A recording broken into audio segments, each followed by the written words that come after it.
जैसा कि सभी बच्चों को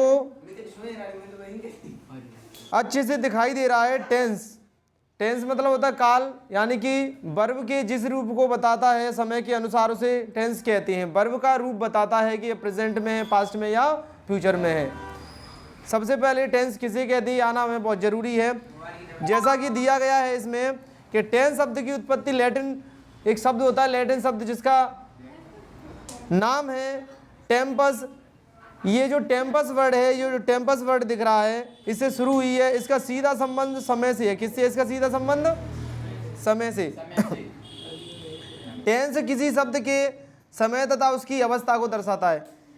यह क्रिया के समय और अवस्था को दर्शाता है। जैसे किसी ने भी पूछ लिया टेंस किसे कहते हैं और हमें मालूम नहीं है कि टेंस कहते किसे हैं। क्रिया के समय और उसकी अवस्था कि यह किस समय पर हुई थी। वर्तमान मतलब कि नाउ अभी, बिफोर मतलब पहले पास्ट, और आफ्टर मतलब बाद में यानी कि फ्यूचर। इस तरीके से टेंस को शॉर्ट में अपन डिफाइन कर सकते हैं, नाउ, बिफोर और आफ्टर। ठीक है, आगे देखते हैं। टेंस के 3 रूप होते हैं, नंबर 1 प्रेजेंट, नंबर 2 पास्ट और नंबर 3 फ्यूचर। सबसे पहले प्रेजेंट होता है। सबसे पहले कौन सा होता है? प्रेजेंट से। प्रेजेंट से अगर पिछले समय में चलते हैं, पीछे की ओर जाते हैं तो वो पास्ट आता है। लेकिन सीक्वेंस में अपन जैसा कि पुराने समय से और प्राचीन समय से पढ़ते आ रहे हैं और मॉडर्न टाइम पे भी पढ़ेंगे कि प्रेजेंट, पास्ट, फ्यूचर, ये जो पैटर्न है, बुक का पैटर्न है, हम अच्छे से देख रहे हैं इसको कि प्रेजेंट, पास्ट और फ्यूचर। लेकिन सही टेंस तो कहें तो टेंस का सीक्वेंस होता है सबसे पहले प्रेजेंट, उससे पहले पास्ट और प्रेजेंट के बाद में फ्यूचर। प्रेजेंट के बाद में फ्यूचर। सबसे पहले कौन सा होता है? प्रेजेंट। सबसे पहले कौन सा होता है? अगर प्रेजेंट समय से पहली बात हो रही है तो उसे क्या कहेंगे? पास्ट कहेंगे। और प्रेजेंट के अगर बाद की बात हो रही है तो उसे फ्यूचर कहेंगे। जैसे एग्जाम्पल से जानेंगे, टुडे मतलब क्या होता है? टुडे मतलब, टुडे का मतलब होता है आज, TODAY, टुडे। और अगर टुडे से अपन चलते हैं आगे की ओर, टुडे से अगर आगे की ओर चलते हैं तो उसे क्या कहते हैं? फ्यूचर। हाँ, उसके लिए क्या यूज करेंगे? फ्यूचर के लिए टुमारो। क्या यूज करेंगे? टुमारो। और अगर पहले की बात करेंगे तो क्या होना चाहिए? यस्टरडे। इनसे टेंस इंडिकेट हो जाते हैं, इन शब्दों से ही टेंस इंडिकेट हो जाते हैं। यह 3 रूपों में होते हैं, प्रेजेंट, पास्ट और फ्यूचर। अब इनके sub division of tenses, tense के भी सब यानी छोटे छोटे डिवीजन होते हैं, विभाजन होते हैं इनके। सबके 4 होते हैं। प्रेजेंट के 4, जैसे कि present indefinite, present continuous, present perfect और प्रेजेंट परफेक्ट कंटिन्यूअस। ठीक है, ऐसे ही पास्ट के होते हैं, past indefinite, past continuous, perfect और परफेक्ट कंटिन्यूअस। फ्यूचर के भी सेम लाइक दिस, इसकी तरह ही होते हैं। देखेंगे ध्यान से तो समझेंगे। केवल इतना याद कर लो कि इंडेफिनिट होता है, कंटिन्यूअस होता है, परफेक्ट होता है और परफेक्ट कंटिन्यूअस होता है। सभी में सेम होते हैं, इनको ध्यान रखो। कंटिन्यूअस की अक्सर बच्चे स्पेलिंग मिस्टेक करते हैं, CONTINUOUS होता है, इसको ध्यान से देखना है। प्रेजेंट को बारीकी से पढ़ेंगे। प्रेजेंट इंडेफिनिट टेंस, इंडेफिनिट मतलब होता है अनिश्चित काल। प्रेजेंट इंडेफिनिट टेंस में वर्तमान में होने वाले एक्शन, एक्शन मतलब कोई क्रिया हो रही है जो वर्तमान प्रेजेंट टाइम पे इंडिकेट करेगी, प्रेजेंट टाइम में हो रही है, और वह क्रिया इंडेफिनिट होती है, अनिश्चित होती है। जैसे सी वॉच्ड इमोशनल मूवीज, सी वॉच्ड वह देखती है भावुक मूवी, इमोशनल होते हैं भावुक हो जाना किसी चीज़ को देखकर। वो ज़्यादातर किस प्रकार की मूवियाँ देखती है?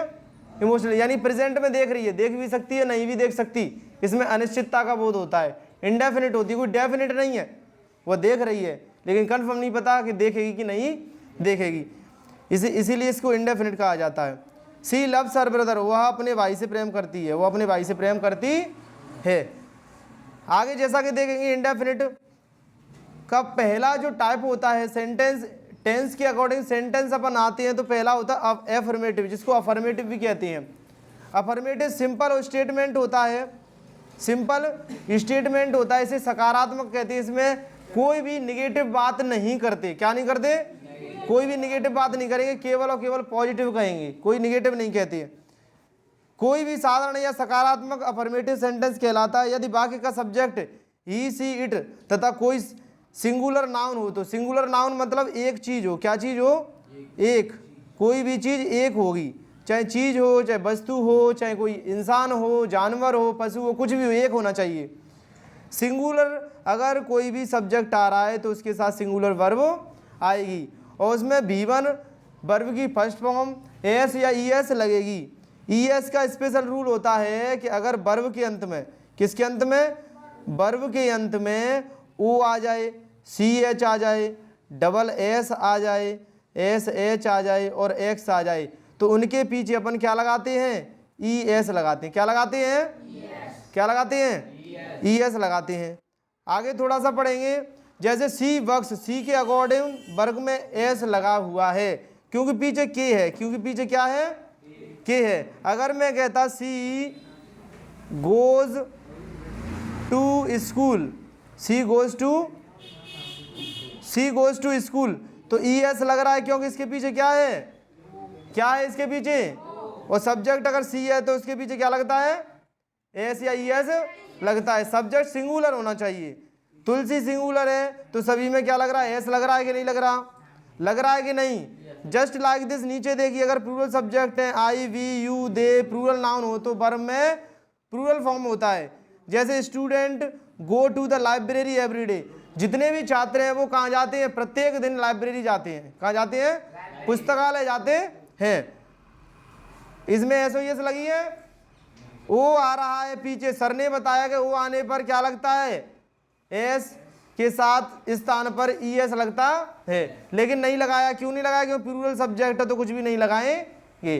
प्लूरल सब्जेक्ट में नियम लागू ये नहीं लगता है, केवल वर्ब का फर्स्ट फॉर्म लगाएंगे। क्या लगाएंगे, वर्ब का फर्स्ट फॉर्म। अगर सिंगुलर सब्जेक्ट होता तो उसके हिसाब से लगाते हैं। नेगेटिव सेंटेंस में हेल्पिंग वर्ब आ जाती है डू और डज।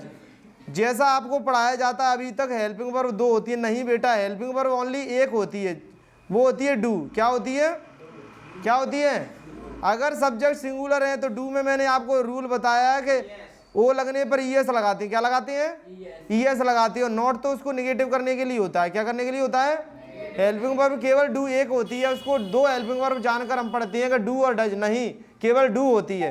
उसमें क्या करते हैं अपन, ES लगाते हैं ओ की वजह से, अगर सिंगुलर सब्जेक्ट है तो। सिंगुलर सब्जेक्ट नहीं है तो अपन नहीं लगाएंगे। जैसे डू किन किन के साथ आता है आपको जैसे कि बता दूं मैं, सिंगुलर सब्जेक्ट के साथ तो डज आता है, जैसे ही, सी, दे, ही, सी, इट, और किसी एक चीज का नाम, किसी भी एक चीज का नाम, तो डज लगाएंगे। क्या लगाएंगे, डज। आप डज को याद नहीं करते, केवल डू याद कर लो। क्या याद कर लो, केवल डू याद करना है आपको, डू याद कर लो। अगर एक सब्जेक्ट है, कोई भी एक है, कोई चीज एक है, तो डज में ES लगा दो। क्या लगा दो, केवल ES लगा दो। क्यों लगेगा, क्योंकि डू में ओ आता है पीछे, क्या आता है, और ओ आने पर ES लगता है। क्या लगता है, ES लगता है। जैसे कि दिया है she does not work in Delhi, वह दिल्ली में काम नहीं करती है। Tulsi does not learn English, Tulsi अंग्रेजी नहीं सीखती है। They do not allow you, वे तुमको अनुमति नहीं देते हैं। इस प्रकार से कितने बच्चों को समझ में आया, ओके, वेरी गुड, ठीक है। इसको फिर से अगेन समझोगे तो समझ में आ जाएगा, ठीक है।